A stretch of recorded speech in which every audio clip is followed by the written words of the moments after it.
Good evening. I'm Ira Cohen. I'm the Executive Director of Talent Tech Labs, and I'm really thrilled to have Jessica Merrill. I knew I was going to get that wrong. Jessica is an author, speaker, human resource professional, and workplace social media expert who has a passion for recruiting, training, and all things social media.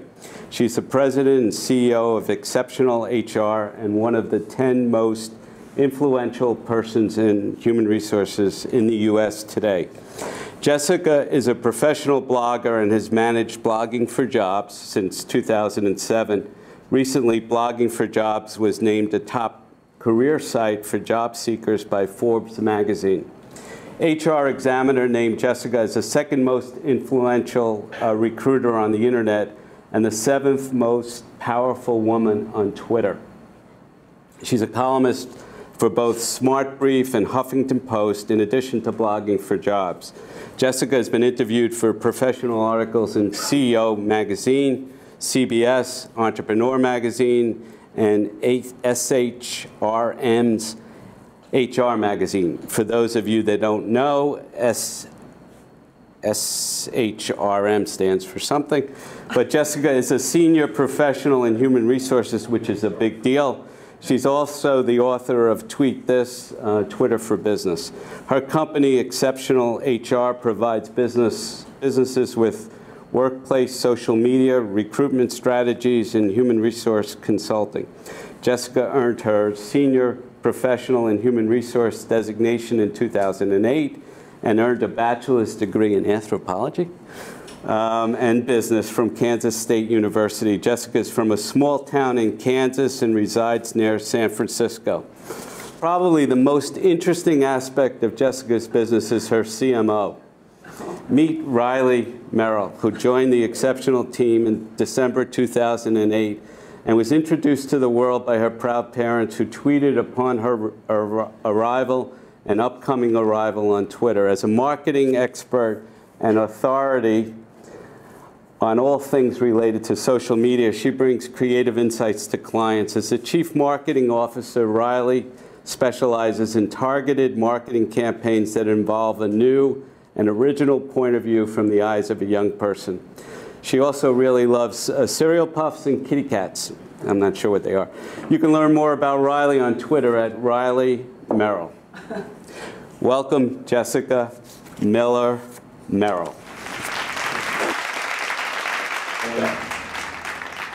Hi, guys. Welcome. We're going to talk about the impact of social media and social recruiting on candidates and focusing on the passive candidates. So, go ahead. So recruiting is kind of a hot mess. There's no one way to do it, which is why the landscape is so complex. How many of you work for technology or starting as a technology startup in recruiting or HR? How many of you have actually been a recruiter or HR person? That's more than I would expect, so that's good. It's a complicated industry. It's a complicated position. What's the difference between human resources? What's the difference between recruiters? Who's a hiring manager? They're completely 3 separate personalities. And oftentimes, as in my role when I was in corporate, I often was responsible for recruiters. And I was a human resource generalist or a director, but I never was just only a recruiter. Whereas Steve over here, Steve is pretty much the opposite. He's spent most of his time in recruiting, whereas I've spent a lot of time on the HR and compliance and employment law side. But have had to learn how to use social media and technology to be able to reach job seekers, mostly because I didn't have a lot of money. When I first started in HR in 2001, worked for Target, and I had a $250 budget at my store to recruit candidates. I used newspaper advertisements. I got lots of people. I had people waiting at the door to apply, but most of them weren't eligible to work in the United States. It's a meatpacking area in rural Kansas, and I had a lot of illegal immigrants. So they would come in and they would use somebody else's green card or social security number and try to pass it off as theirs. It was really challenging. I would go into the Walmart. There was one Walmart in the city, and there was a Dillons. That was pretty much alternatives or Sears for me to be able to recruit. And there's only so many times that you can get kicked out of the Walmart before you can't shop for groceries anymore. So I decided to try a different strategy, which was using online technology. Back in 2001, there are only really two reasons you're on the internet: to look at porn or to look for love. And so I decided to use dating websites to be able to source for job seekers, because they gave you their job title and usually their city or area of where they lived. And then I was able to fill positions for literally no money, and I was able to make my bosses happy, and then we filled our store with good people working. And that's really what I think the new sort of era of social media and social recruiting is all about. It's all about hacking. Really, it's all about finding that point of view, but doing it in a way that serves the HR or the job seeker audience appropriately. And so really tapping into their mindset and understanding who they are and what they want. So it's an ugly world. Go ahead. Oh, this is me? Keep going. All right, so I wanted to talk about some stats, because if you guys wanted to tweet, these are also always tweetable nuggets. But 80% of job users are spontaneously visiting your career site. We got this statistic actually today, that's why I was late. We were at the Potential Park Awards ceremony, where they were releasing global recruiting awards on career sites, social media, and mobile. And so they're evaluating Fortune 500 companies and how they're using social media, mobile, and technology to effectively reach job seekers. How many of you have actually applied on an applicant tracking system for a job? The average amount of time that it takes for a candidate to apply is 30 to 45 minutes. And that's often without the assessment piece, which is what recruiters and HR people like me would use to be able to sort of disqualify the candidate, so that I would be able to only present qualified or the best type of candidates for the job. And that way I wouldn't have to deal with, if I had 1,000 candidates applying for a single position, 15 or 20% might not pass the assessment. They're not good quality for me. Maybe they don't meet the minimum qualifications. And then I wouldn't spend my time sorting through those resumes. Go ahead and go to the next. When it comes to social media in particular, and this is information actually today from Potential Park, from their study, 46% are on YouTube. These are employers. 55% are on Twitter. 60% are on Facebook. And 73% are on LinkedIn. What the interesting number is, versus 2013 to 2014, their study, the number in 2013 for LinkedIn was 95%, and it's dropped to 73%. Because everybody is on this platform, it is overloaded and saturated, and if you are looking for an engineer, which some of you might be, if you put your resume, your profile on LinkedIn and say that you're looking, how many of you are going to get job offers or messages immediately? With the word love in them. With the word love in them, yes. So this is interesting. This last week, there's this new app that came out called Secretly. Have you guys seen it? There's an engineer in San Francisco that, it was a guy who was pretending to be an engineer that posted on Secretly, because you post secretly, and you post, my job at Google sucks. I'm ready to go somewhere else. I'm an engineer. He had 5 job offers on Secretly, one of them including Secretly, posted publicly. Crazy. So companies are looking for different ways to reach candidates, and specifically these really high octane, highly qualified, and hard to find folks like data scientists and engineers. I just moved to Silicon Valley, and it is insanity how a really great quality engineer can get a job in under 5 minutes. All they have to do is pick up the phone or even send a message to a recruiter, a friend of theirs, and instantly they have a job. And then that's huge security. And in fact, about 2.5 weeks ago, there was an article that made the rounds of a Google engineer who was given an offer of $500,000 base salary. It was legitimate. He turned it down. He says, I'm doing about $3 million a year from Google. I don't think that's really a good thing to do. Well, it's interesting that you bring this up, because there's actually an antitrust suit that has been brewing around Steve Jobs and a lot of the companies in Silicon Valley, where they all had private agreements that said, I won't recruit at your place Adobe if you don't recruit from my place Microsoft or HP. And they were lowering the threshold of salary by agreeing not to recruit their candidates because it's so expensive to live there and to get job seekers. And I can tell you from private discussions with friends of ours, we've been doing that a long time. Yeah, it happens, but it's supposed to be illegal, right? But these guys got caught. And they actually have electronic documentation and messaging and history of phone calls to back these sort of things up. Go ahead.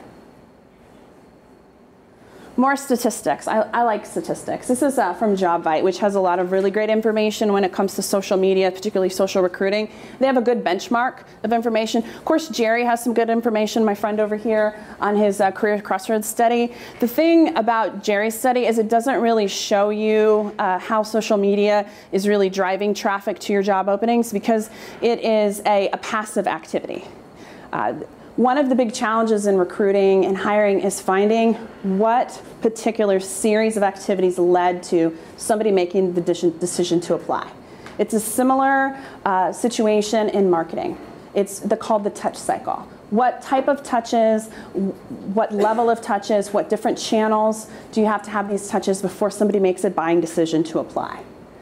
Recruiters are using social media. Many of them are not doing it very well. We came from an event where a woman who was talking about mobile and said that it was a waste of time. And in my opinion, you need to go where the consumer trends are and where your job candidates are, because in a place like Silicon Valley, if you aren't mobile optimized or you don't have recruiters who are able to engage with you instantly, you're losing out on a really great candidate who posts on secretly that they're looking for an opportunity, even if it wasn't a real thing. Go ahead to the next. 49% of recruiters said social media increased candidate quality. Now I want to say this presentation is supposed to be about passive job seekers, but I want to tell you that I don't think there's anything really that exists that's a passive job seeker. In this marketplace, we're all passive job seekers. We're always looking for the next biggest, best thing. Because 2 weeks before my daughter was born, in 2008, my husband got laid off from his job. He went without work in the healthcare industry, where now he gets 3 or 4 calls a week from recruiters wanting him to work on their next project. He couldn't find a job for 10 months. So you're always a passive candidate because you remember what that feels like as someone who didn't have work for a period of time, especially someone who had a real life-changing moment of being a father with a new baby. It wasn't a fun time for us. It definitely made us more hungry and always on the go and always out there looking for our next opportunity. So there's no such thing in my mind as a passive job seeker, but social media gives you access to all these job seekers, active or passive or indifferent, that might be potential good fits for you now or in 2 to 3 years. And that's what a lot of companies are thinking about at the moment, is how to build what they call a talent pipeline. And that is a group of candidates, I call it the green room, before they actually go into applying the applicant tracking system, where you're building relationships with them. Maybe you're giving them resources to help them find their next job. You're talking about job opportunities with your company, while also preparing them for maybe their next job in between. They might go work for a competitor before they formally apply and come to you, or they might be a really great passive referral source for you. The problem is it's really hard to track and trace, figuring out where that point of origin was and who was an influencer that moved those candidates to that one point. A lot of people think that because I have a lot of Twitter followers, that all I have to do is tweet something and thousands of people will just bum rush onto a company. That really only happens to Guy Kawasaki and Robert Scoble. Those are 2 examples of people that I have seen that will shut down servers on companies that are in beta when they announce on Google Plus that there's this next big great thing. It's not reality. While we can blog about something and we can cause some trouble on the internet, personally, I'm not going to be able, with just a single tweet, to be able to drive 1,500 candidates to your job openings or a bunch of beta users to your product. It's just not reality. However, I do know people that know people that know people that we can connect to make things happen. And that's what I like to do, is make introductions and build relationships so I can help you in different ways. And those are things that are hard to quantify with or without social media. I haven't traveled for about 4 months, really, since we moved from Oklahoma to San Francisco. And when I came here to New York for the last couple days, was thinking about like how I connect with different people and all the people that I've been visiting here during the time that I've been spending. And I would say that 95% of them are because of Twitter. So they're connections that I made through Twitter. Only one relationship of somebody that I had lunch with today is somebody individual that I knew before social media that made a recommendation that I needed to connect with a person. Shannon is from Twitter. Justin is from Twitter. All these people came from social media. And I saw my best friend today who used to work at AT&T and now is with Samsung. And I met her on MySpace in 2005. She's my best friend, Carrie Corbin. And she jokes that I'm her most successful online relationship. Carrie, she's up here right now? She has hair. I don't know where, she's at dinner, I think, so go ahead and go to the next. So when I think about social media or HR and recruiting, you need to understand, especially for you guys as innovators, technology builders, people are going to be driving the future, we're way behind. And we kind of like it that way. So I look at things like Google Glass and social media, or how people are using mobile on the consumer side, and HR and recruiting technology normally lags between 24 and 36 months. That's just the reality. Hence why I had sort of a semi-argument with a woman today who said that mobile was a waste of time and that it doesn't really matter. And my response to her is, if you're going to be recruiting globally, specifically in Asia or with African American or Hispanic candidates, their phones are their primary communication device. And when you do not have a mobile available applicant system or way for people to view jobs, you are limiting and really discriminating from that population of people, even if it's not intentionally. That doesn't mean that it's okay. The EEOC doesn't care if you didn't mean to. Oh, we're really sorry, I didn't mean to not hire that black person. They don't care. They just issue a fine and then you write the check. So go ahead.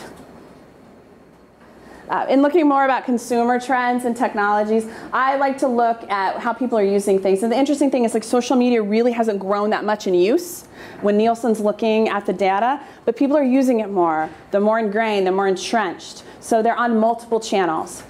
People are on at least 2 channels: Twitter, Facebook, Tumblr, whatever the combination. Right now I'm really into Pinterest since we moved. I'm trying to think about organization. I live in a much smaller place than I did before in Oklahoma, so we have a lot less space. So I'm using Pinterest to be able to figure out, like, how do I organize my house? I work out of my house also, so it's particularly important, the environment. I would like to be clutter-free.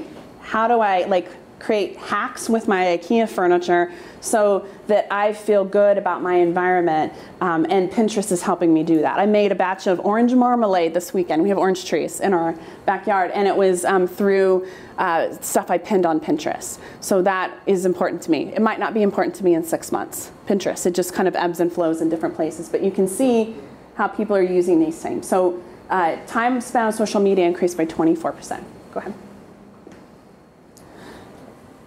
This is when I think about a candidate pipeline, it's similar to the marketing sort of sales funnel, but the idea is that you get lots of candidates in here, and then you should be going through points of engagement. So if you think about a talent community, you are fishing really big ponds. You're driving people to your talent community, you're having them sign up, and then you should be creating points of engagement.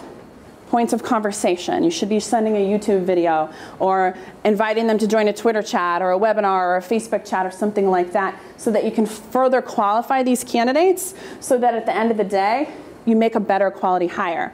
The problem is that most HR people or recruiters don't actually believe this is the case.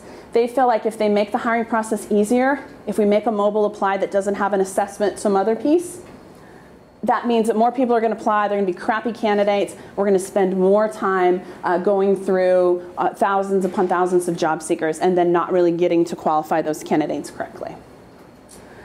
My point of view is that with particularly talent pipelines and then the passive candidate, it's through information and sharing and knowledge that you're able to qualify those candidates. This is why I'm a proponent of blocks. I can qualify the right target readers that are reading my stuff by only writing about HR and recruiting topics. If we wrote about job search topics on my blog, get a bunch of job seekers.